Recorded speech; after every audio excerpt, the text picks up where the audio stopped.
who believe in change within species, and they believe in an old Earth, and they believe that much of the evidence that we see for changes within species and the fossil record, etc., indicates an old cosmos and an old Earth.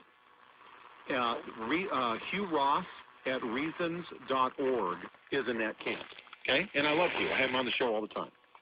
Then there's another group that are called the Young Earthers, and they believe that the Earth is thousands, not millions of years old. And of course, the dinosaurs were washed out in the flood or whatever. So the Earth is millions of years old or thousands of years old. And there's Christians who love the Lord, who love the Word, etc., and we have sort of an intramural debate over that question, and that's important. But it's not nearly as important on the issue of do all forms of life reduce down to the first living cell? Right. You know, how do you get something from nothing, the first Big Bang, the biological Big Bang? How do you get life from non-life?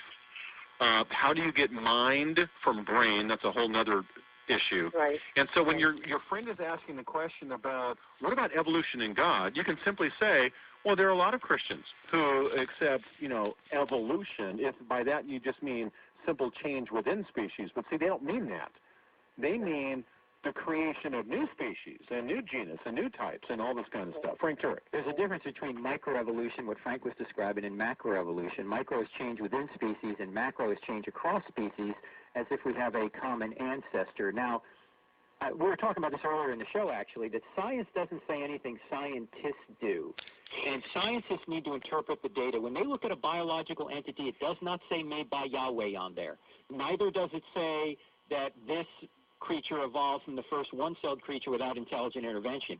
All data needs to be interpreted, and much of the interpretation done by the macroevolutionary scientists is based on a philosophical presupposition that God does not exist and intelligent design does not occur. Right. So the only conclusion they can come to is the one they've already preloaded into their, philosophically, into their minds, and that is only natural selection can explain how we got here. They don't even entertain the possibility that God exists. Let me give you one example, one clear example. Richard Dawkins, probably the most famous atheist in the world today, the biggest defender of macroevolution, when he was asked by Philip Johnson, who wrote Darwin on Trial, what's your best evidence for macroevolution? You know what Dawkins said? He said the common genetic code. Well, okay, fine. The common genetic code may be evidence of a common ancestor. That's true. But it could equally be evidence for a common creator. He just rules out the common creator before he even looks at the evidence.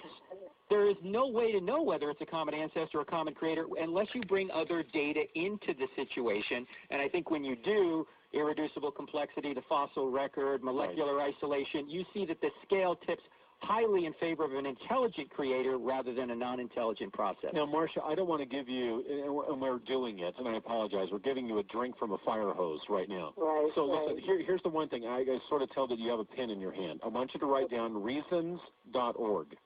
Reasons.org. Reasons.org. And start there. Bring all of your questions. And the way this typically works is God brings these kind of people into our lives to further sharpen us, so that we can get the answer, so that the next time